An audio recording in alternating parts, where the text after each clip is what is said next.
Oh, ini panjang sekali, Masya Allah. Assalamualaikum Ustaz, salam wabarakatuh. Semoga Allah selalu merahmati Ustaz, keluarga, dan tim Konten Akhir. Semoga Anda juga demikian. Saya berhijrah 2 tahun lalu dengan niat agar Allah ampuni segala dosa dan Allah ridho kepada saya. Insya Allah. Baik, saya mencintai menuntut ilmu, berniat baik untuk ke tanah suci, melaksanakan umrah dan haji, ibadah umrah melainkan traveling ke negeri lain. Alhamdulillah, baik sudah untuk haji, sudah DP, pendapatan saya 1/5 dari bla bla bla. Kemudian pertanyaannya apa ini? Apakah saya berdosa kepada ayah saya kalau saya gunakan hasil kerja saya untuk umrah dan haji sementara dia membutuhkan bantuan dana dari saya? Oh, intinya bekerja, kemudian sudah menabung, keluarga butuh support. Mana yang didahulukan? Dalam kondisi ini, Quran surah ketiga Ali Imran ayat 92. Paling kiri sebelah atas. Lan tanalul birra hatta tunfiqu mimma tuhibbun.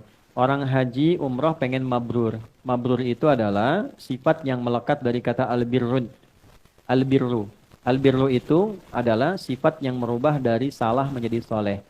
Misal lisan suka mencela, salah. Lalu berubah menjadi suka mengatakan yang baik-baik, soleh. Perubahan dari kurang baik jadi baik namanya birrun. Ya, baik itu 5 nanti. Baik fisik namanya thayyib, baik sifat namanya khair, baik praktek namanya ma'ruf. Ketika kebaikan dikerjakan karena Allah namanya ihsan. Kalau merubah dari kurang baik jadi baik namanya birrun. Kalau itu melekat kepada kita sosoknya menjadi mabrur.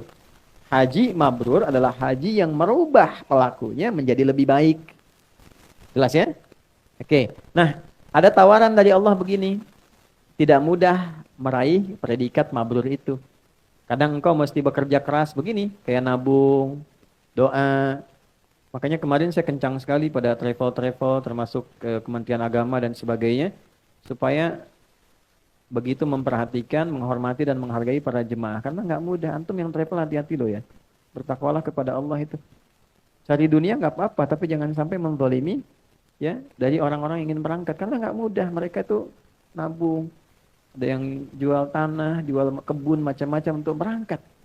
Harusnya kita berkhidmat untuk melayani mereka dengan baik supaya Allah ridha. Nanti dari keridhaan itu membuka kepada yang lain-lain. Gak ada masalah dapat mencari dunia, tidak ada masalah. Laisa alaikum junahun an tabtagu fadlan min rabbikum. Gak apa-apa, silakan. Al-Baqarah 198. Tapi jangan menjadikan pencarian itu menjadi zalim. Padahal gak ada fasilitas disebut fasilitas.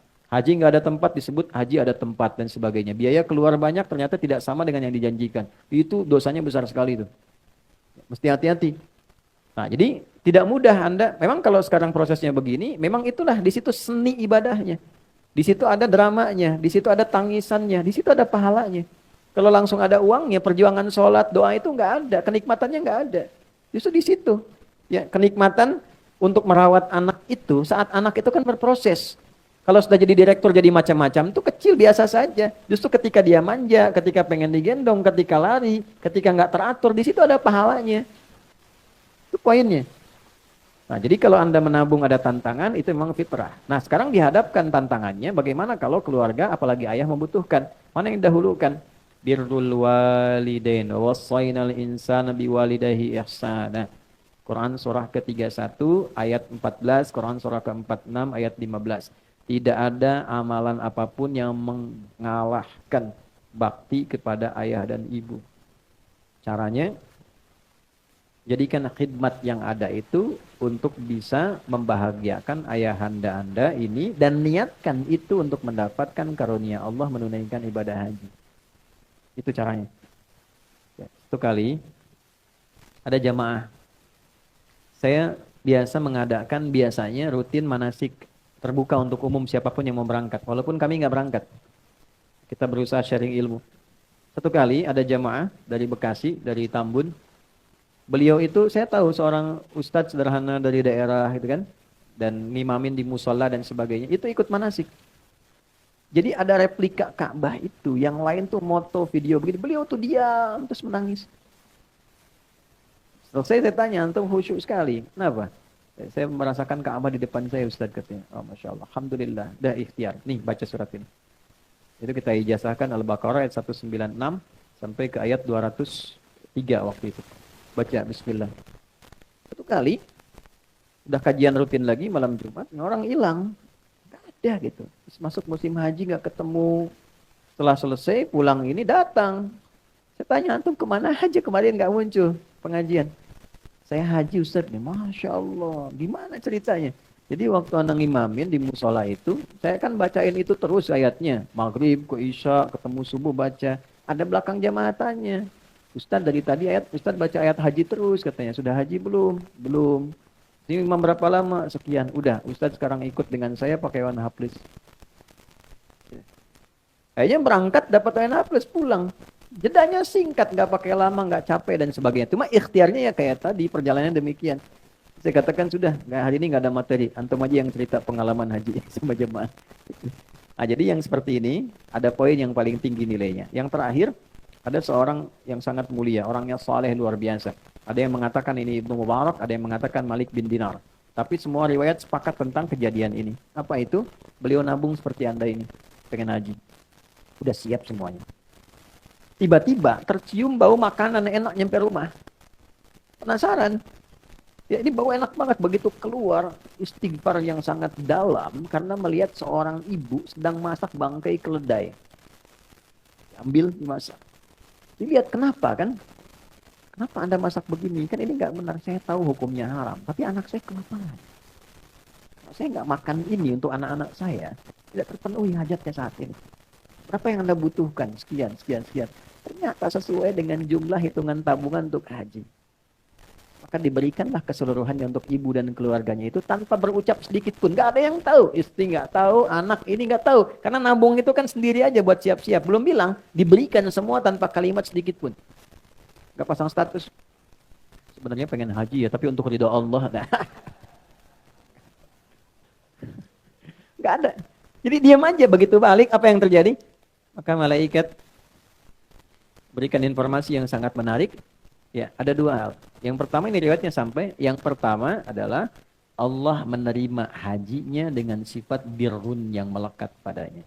Dan dia belum berangkat. Tapi kalimat dan status mabrurnya sudah lekat di sisi Allah. Yang kedua, ini kalimat yang sangat viral. Kalaulah bukan perlakuan orang ini untuk menunjukkan keutamaan amalnya ya. Bukan yang seperti itunya, bukan. Keutamaan amalnya. Kalaulah bukan sedekahnya si fulan dengan sifat tadi, belum tentu diterima orang-orang yang menunaikan ibadah haji di waktu itu. Itu luar biasa. Karena ada orang yang berhaji, labbaik, itu ada jawaban malaikat dua. Ya, di sisi Allah. Jadi ada yang Allah langsung jawab, labbaik, Allahumma labbaik, langsung Allah jawab. Labbaik wa sa'daik. Ya, aku penuhi apa yang kau sampaikan, aku jamin kebahagiaanmu. Ada yang kedua, labbaik, Allahumma labbaik, la labbaik, la sa'daik. Apa itu labbaik? Kata Allah, nggak ada labbaik buat kamu. Ternyata harta yang dikumpulkan dari harta yang haram, makanannya haram, pakaiannya haram, niatnya tidak benar gitu kan. Maka ketika sampai di situ kalimatnya sederhana. Malaikat tuh ikut ketawa tuh. Labbaik Allahumma la labbaik la sa'daik. Apa labbaik? Enggak ada labbaik. Ya. Ini bahasa ini ya, bahasa gambaran kita gitu. Jangan dipotong nanti malaikat ketawa, repot nih. Sih ada kontainer-kontainer tuh, pembuat konten nih kadang-kadang. Konten pembuat konten kadang motong-motongnya nggak pas narasinya. Saya kemarin di WA udah jenderal, udah ketua MUI macam-macam. Ustadz, intinya kami nggak diundang peresmian pesantren. Ya Allah, kapan saya resmikan pesantren? Belum diresmikan. Ternyata video itu adalah video bakti sosial. Angkatan Udara minta izin di tempat kami fasilitasi. Keluarnya narasinya peresmian pesantren Ustadz Adi Hidayat. Itu belum diresmikan. Ya, hati-hati ya. Ada aliran kedua ini yang bahaya, aliran makiyun namanya. Ya, tukang maki-maki. Nah ini ya, ngajinya yang betul.